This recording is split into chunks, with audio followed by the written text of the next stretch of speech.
Eto real talk. Lahat tayo ay may nagawang mali. Walang exempted. Sabi nga sa Bible, walang taong matuwid na laging gumagawa ng tama at hindi nagkakasala.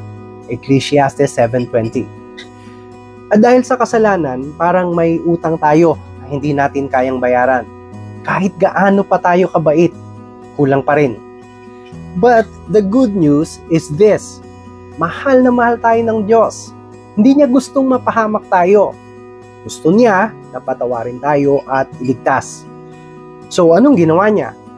He sent His one and only Son, Jesus Christ, para bayaran ang kabayaran ng ating kasalanan. Jesus took our place. Siya ang nag-suffer para sa atin. At nung nabuhay siyang maguli, tinalo niya ang kasalanan at kamatayan.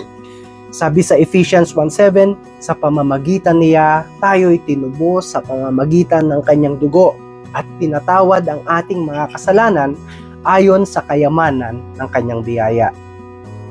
So if you've ever felt na ang bigat ng konsensya mo or may guilt kang hindi mawala-wala, merong kapatawaran sa Diyos. And it's available right now. You don't have to work for it. You don't have to earn it. All you have to do is believe and receive it. Ngayon, handa ka na bang tanggapin ang kapatawaran ng Diyos? Sabihin mo lang sa Kanya, Lord Jesus, naniniwala ako na namatay ka para sa akin. Nagsisisi ako at humihingi ng tawad.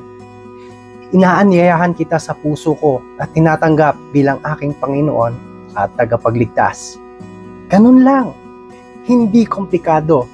Dahil ang grasya ng Diyos, hindi mo kailangang bayaran. Tinatanggap lang yan by faith.